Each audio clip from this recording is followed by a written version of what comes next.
नमस्कार, हाजिर हूँ आज की कुछ खास खबरों और उसके विश्लेषण के साथ। ये खबरें मुख्य धारा की मीडिया में मुमकिन है आपको इस रूप में नहीं मिलेगी जिस रूप में मैं आपको बताने जा रहा हूँ। तो जल्दी जल्दी से मैं आपको बता देता हूँ आज की प्रमुख खबर। सबसे पहली खबर जो मैं आपको बता रहा हूँ वो ये है कि सचिन पायलट की कांग्रेस में वापसी को लेकर अब सारी दुविधा समाप्त हो चुकी है। सचिन पायलट ने कल रात ट्वीट करके देर रात ये ट्वीट किया है। उन्होंने उस ट्वीट के साथ 2 तस्वीरें भी लगाई हैं।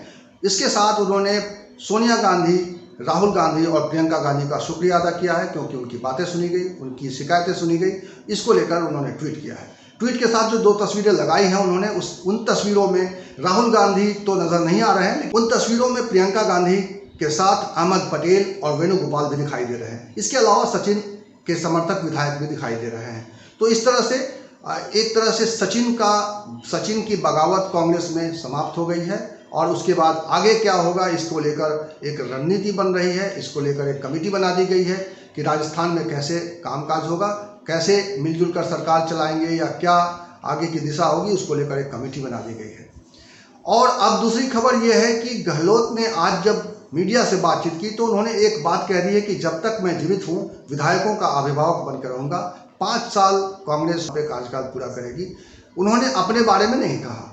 इससे एक कयास ये लगने लगा कि क्या अशोक गहलोत मुख्यमंत्री बने रहेंगे या कोई और वैकल्पिक व्यवस्था हो रही है। खैर, ये सियासी खबर जो है चलती रहेगी वहाँ पे, लेकिन ये तय है कि अशोक गहलोत की सरकार खतरे से बाहर आ गई है क्योंकि अशोक गहलोत सरकार अगर शक्ति परीक्षण में उसको जाना पड़ता है, अपनी ओर से विश्वास प्रस्ताव अगर भारतीय जनता पार्टी पेश नहीं करती है और विश्वास प्रस्ताव सरकार की ओर से पेश किया जाता है, हालांकि इसकी अब ज़रूरत नहीं रह गई है जब दोनों जो बागी गुट है और अशोक गहलोत की आपस में शिकायतें दूर हो गई हैं, तो अब इसकी ज़रूरत नहीं लग गई है। लेकिन देखना यह है कि 14 तारीख को जब विधानसभा सत्र शुरू होता है, विधानसभा सत्र जो खास तौर पर इसी बात के लिए बुलाया गया है, तो क्या कैसे आगे बात बढ़ती है। तो ये है दूसरी खबर।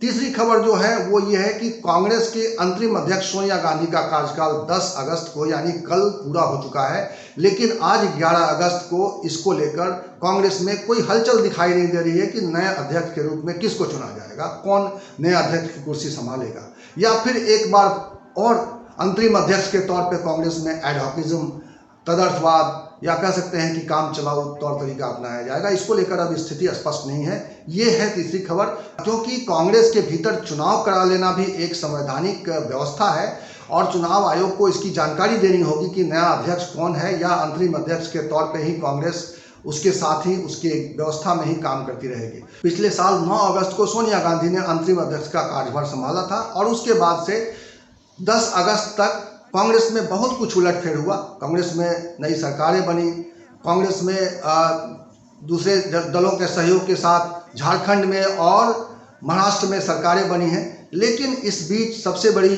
कांग्रेस के सामने चुनौती पेश आई मध्य प्रदेश में, जहां पे कमलनाथ की बनी बनाई सरकार हाथ से चली गई और दूसरी बार राजस्थान में वही स्थिति पैदा हो गई थी। लेकिन कार्यकाल समाप्त होने के जस्ट उसी दिन ये राजस्थान को लेकर पार्टी के भीतर समझौता हो गया। तो ये एक पूरी स्थिति है कांग्रेस को लेकर।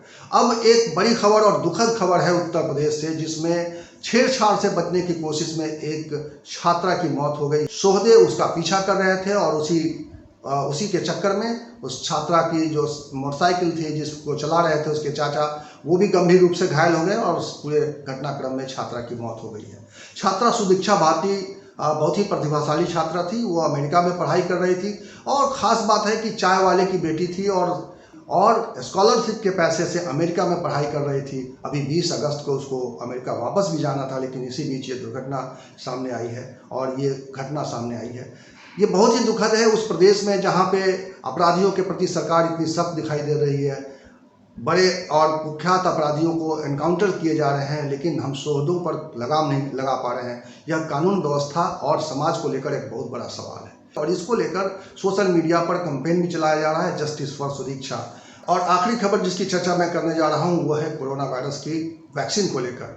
रूस ने दावा किया था कि उसने वैक्सीन को लेकर एक स्टेज पार कर लिया है और अब वो मानव परीक्षण में जा रहा है, और लेकिन उसके इस दावे को WHO ने बहुत ज़्यादा गंभीरता से नहीं लिया था। WHO ने उसको लेकर एक संदेह जताया था और कहा गया था कि वैक्सीन बनाने में जल्दबाजी कहीं सुरक्षा के लिए खिलवाड़ न बन जाए। लेकिन आज उस वैक्सीन को लेकर एक पॉजिटिव खबर आई है कि फिलीपींस के राष्ट्रपति ने कोरोना वायरस की वैक्सीन बनाने में रूस की कोशिश को सराहना की है। उन्होंने यहाँ तक कहा है कि वैक्सीन के ट्रायल में वो खुद शामिल होना चाहेंगे और उनको कोई एतराज़ नहीं होगा इसको लेकर।